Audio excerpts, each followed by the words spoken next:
ان راتوں سے متعلق جو احادیث ہمیں ملتی ہیں اس سلسلے میں بہت ہی معروف حدیث عائشہ، ام المؤمنین عائشہ رضی اللہ عنہا سے ایک مروی حدیث جسے امام بخاری، امام مسلم اپنی اپنی حدیث کی کتابوں میں لائے ہیں۔ امام بخاری رحمہ اللہ کئی جگہ لائے ہیں، کتاب فضل لیلۃ القدر میں بھی لائے ہیں۔ امام مسلم رحمہ اللہ اپنی الصحیح کی کتاب الاعتکاف میں لائے ہیں۔ معروف حدیثیں وہ کہتی ہیں کہ یعنی کان رسول اللہ صلی اللہ علیہ وسلم اذا دخل العشر، نبی کریم صلی اللہ علیہ وسلم جب آخری عشرے کا معاملہ آتا، آخری عشرہ جو ہے اپنی زندگی میں آتا اور آخری عشرے میں آپ داخل ہوتے، تو ام المؤمنین عائشہ رضی اللہ عنہ کہتی ہیں کہ شد مئزرہ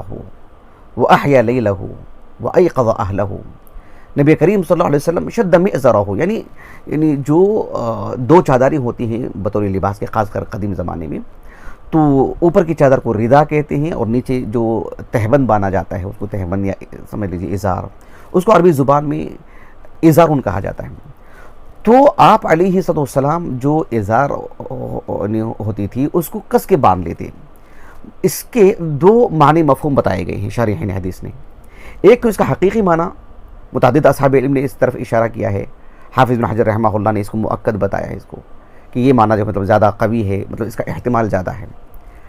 وہ یہ ہے کہ جو ہے نبی کریم صلی اللہ علیہ وسلم یعنی ان راتوں میں جہاں اپنی بیوی سے ملنے کے ایک جواز کی بات ہے، اس سے بھی آپ گریز کرتے اور آپ عبادتوں کے لیے تیار رہتے، اعتکاف میں بیٹھ جاتے، یا پھر اعتکاف سے بڑھ کر کے آپ علیہ السلام یعنی مستقل طور پر بیوی سے علیحدگی اختیار کر لیتے ان راتوں میں بھی۔ رمضان کا دن تو ہے ہی، اس میں تو حرام ہے، لیکن ان راتوں میں بھی جو آخری عشرے کی راتیں ہیں، آپ علیہ السلام بیوی سے ہم بستری کے جو مواقع اور جو گنجائش ہوتی ہے، آپ اسے کنارہ کشی اختیار کر لیتے، اسے دوری اختیار کر لیتے۔ یہ ایک معنی مفہوم بتایا گیا ہے۔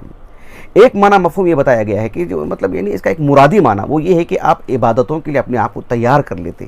اپنے آپ کو ایک ماحول بنا لیتے کہ اب جو ہے مطلب اس میں یعنی عبادتیں مطلب خوب ہونی چاہیے، کافی محنت ہونی چاہیے اس میں، یہ معنی مفہوم ہے اس کا۔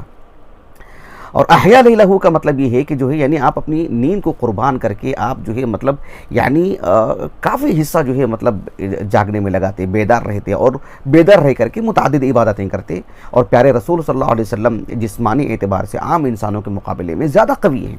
اور آپ علیہ السلام زیادہ تندرست اور جو ہے مطلب زیادہ چاشنی اور زیادہ مطلب قوی، اور اللہ رب العالمین کی عبادتوں میں جو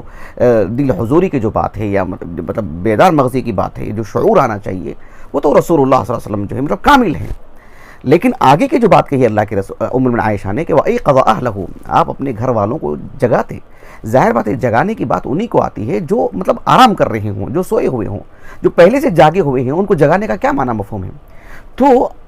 بات یہ ہے کہ جو ہے مطلب ایک حصہ اگر کوئی سونے کے لیے لگاتا ہے، آرام کرنے کے لیے لگاتا ہے، اپنے آپ کو قوی کرنے کے لیے، تو اس پر اس کے اجر بھی ہے اور وہ زیادہ بہتر ہے